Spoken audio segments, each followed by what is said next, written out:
Happiness Shalom. Salah satu tuduhan yang dialamatkan ke Al Zaitun dan Syekh Panji Gumilang disebut sesat karena menyanyikan Happiness Shalom alaihim.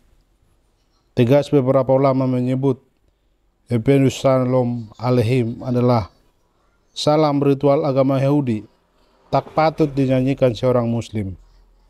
Sesungguhnya rangkaian lagu itu ucapan selamat dari bahasa Ibrani sama dengan ucapan Assalamualaikum dalam bahasa Arab yang dilapalkan dengan Assalamu alaikum yang intinya damai sejahtera bagimu, atau ucapan lain Shalom digunakan dalam tradisi Kristiani.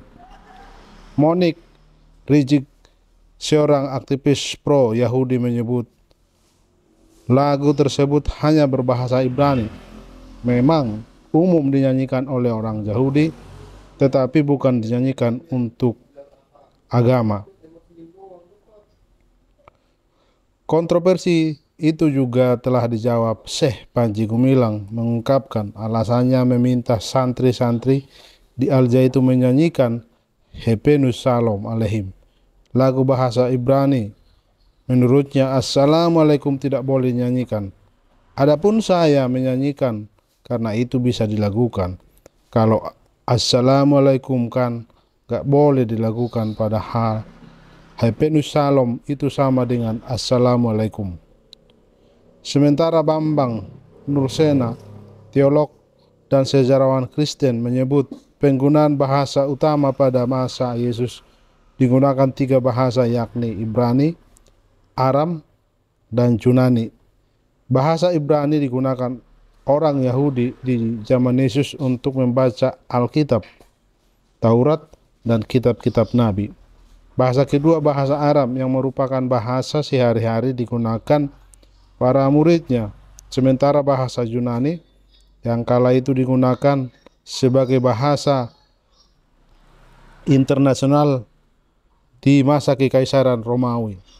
Namun lagi-lagi nyanyian itu menjadi kontroversi, dianggap sebagai ungkapan ritual agama dan klaim lagu bangsa tertentu, khususnya Yahudi, sehingga tidak dapat dipakai oleh orang beragama berbeda dengan Yahudi. Padahal bukan demikian, justru itu bisa dinyanyikan siapa saja.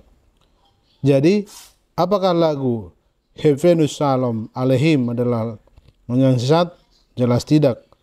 Sama halnya dengan mengucapkan Assalamualaikum dari kata salam yang menggunakan kata sandang al yang kemudian berubah menjadi as sesuai kaidah bahasa Arab, di mana kata alaikum sama halnya dengan bahasa Ibrani elhim.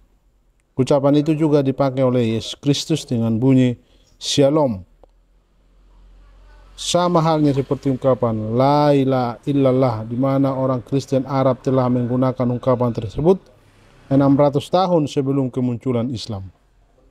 Dan kata Bismillah bukanlah orisinil milik kaum muslim, karena ungkapan itu telah digunakan oleh orang-orang Kristen jauh sebelum kemunculan Islam pada abad ke-7. Syekh Panji Gumilang mendengungkan kesadaran bahwa Islam, Yahudi, dan Kristen adalah bersaudara. Tetapi kenyataan kerap terjadi dinamika dalam persinggungan sejarah.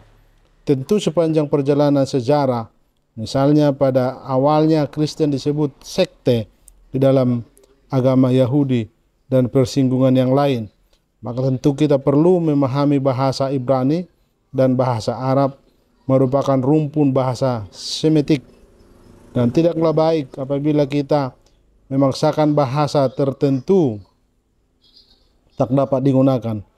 Mestinya kita belajar sejarah untuk mendukung keyakinan kita, agar kita tidak mudah menghakimi dan juga menyalahkan orang lain yang pada akhirnya akan mempermalukan diri kita sendiri. Saya Hotman Jeluman Gaul atau nama pena Hojot Marluga menulis tulisan ini. Terima kasih.